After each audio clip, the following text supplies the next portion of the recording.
At Boost Up Custom, we believe in the power of a good checklist. And I want to point out under the menu, there is a custom checklist download. You'll want to download these, print these off, and have them on hand, as they are an awesome tool for the over-the-counter sale situation. So the first thing you want to do is just print it. I do recommend making sure it fits on the page and doing two-sided. And then you would print that, and I would print, I don't know, 50, 100 off just to start with. But just to run through this really quickly, it says a picture is worth 1,000 words. This is where we communicate best as far as the custom design.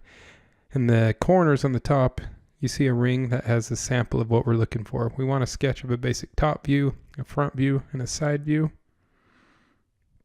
And you have this grid here that kind of helps you, it helps you to draw that. It lays it out really well. And there's actually 4 of them, you'll notice.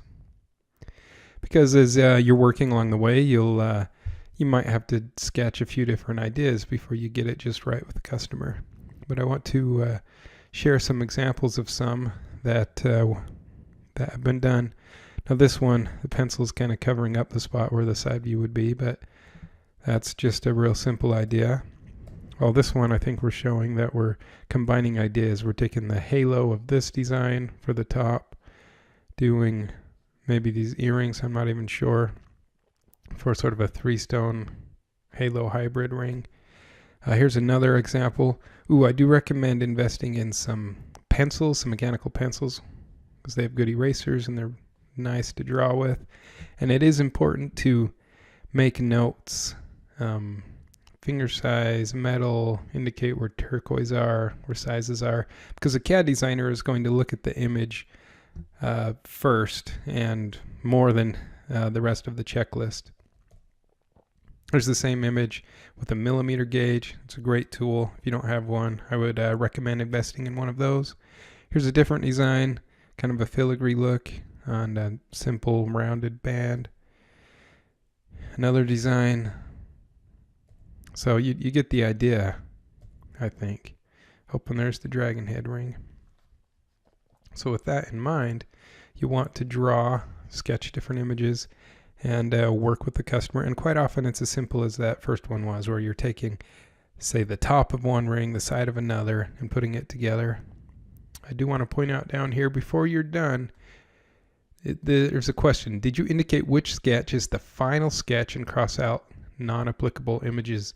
Yeah, it's confusing for a CAD designer to get a paper, get one of these images or a picture, a snapshot of the paper, whatever, and there's 3 different sketches on it, and they're going, I don't even know which one to do here. And so you definitely want to make sure to cross off what is not applicable and what is. On the custom checklist here, this is just really simple. Everything you see on here is just how we dot our T's and cross our I's. You will see these either on the custom quote calculator or the digital custom checklist. Just go through, put it in, and it's pretty self-explanatory. And down here, I do want to point out under client expectations, it's important to manage your expectations well. We have approval method or methods with approval promise dates, a finish piece promise date, and then in bold I have client is aware that design changes may delay the process and or require additional charges. I highly recommend making sure the client is aware of that. Additionally, I recommend making the sketch the bullseye. In other words, if you can close the cell without even promising a computer-generated image or that they can see the 3D print, the better. And then have the customer initial, put their name and sign it with their email. It's a good way to go. Again, this is a tool that you have pre-printed ready to go.